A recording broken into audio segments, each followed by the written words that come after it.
பத்திரிகை நண்பர்கள் அனைவருக்கும் என்னுடைய முதல் வணக்கத்தை நான் தெரிவித்துக் கொள்கிறேன். என்னவென்றால், நாங்கள் செங்கல்பட்டு மாவட்டம் திருக்கழுக்குன்றம் வட்டம் கிராமத்தில் வசித்து வருகிறோம். 40 ஆண்டு காலமாக நான் வசித்து வருகிறோம்.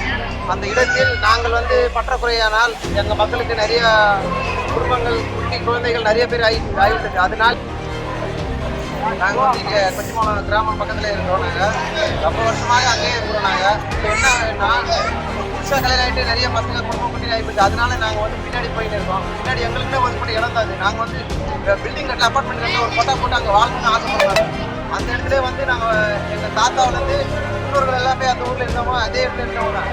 திடீர்னு என்னன்னா, தாசில்தார், பிஓ, தலைவர் எல்லாருமே சேர்ந்து எங்கள் வீடெல்லாம் இடிக்கணும், இடிச்சுட்டு தள்ளிட்டு எங்களை எல்லாம் ஆக்கிரமிச்சு மறுபடியும் நாங்கள் மக்கள்லேயே போகணும், மறுபடியும் நாங்கள் ரோடு பக்கத்துலேயே தங்கணும்னு அவங்க ஆசைப்படுறாங்க. நாங்கள் அதெல்லாம் கடத்தி இன்னைக்கு வீட்டுக்கு ஒரு வீடு கட்டி இன்னைக்கு உட்காந்துட்டு எங்கள் பிள்ளைங்க நல்லா படிக்கணும்னு ஒரு ஆசையில் இருப்பாங்க.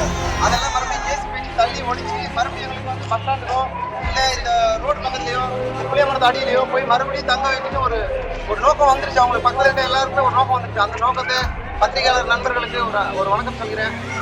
ஐயா முதல்வருக்கு இதுக்கு போகிற வரைக்கும் கொஞ்சம் ஷேர் பண்ணுங்க. எல்லாருக்குமே என்னுடைய மனமார்ந்த நன்றிகள். எங்கள் மக்களுடைய தாசில்தார் ஒரு அறிக்கை கொடுத்துருக்காங்க. திங்கக்கிழமை 9/9/2024 அன்று என்னன்னா, ஜேசி போட்டு எல்லா வீடும் எங்கள் வீடு மட்டுமே இடிச்சுட்டு ஒரு பிளானோட பண்ணியிருக்காங்க. அது கொஞ்சம் முன்கூட்டியே நீங்கள் தான் எடுத்து எங்களை கொஞ்சம் நடத்துறாங்கன்னு பார்த்துக்கணும். மறுபடியும் எங்களுக்கு மின் வசதி இல்லை, தண்ணி வசதி இல்லை, முதல்ல வீடு வசதி இல்லை சுத்தமாங்க.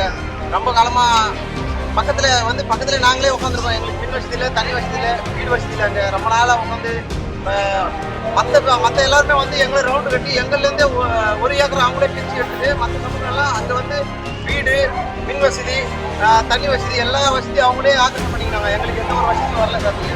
பார்த்த பத்திரிகையாளர் நண்பர் எல்லாருக்குமே ஷேர் பண்ணுறேன். செய்திகளை உடனுக்குடன் தெரிந்து கொள்ள சான்றோர் குரல் பக்கத்தை ஃபாலோ செய்து கொள்ளுங்கள்.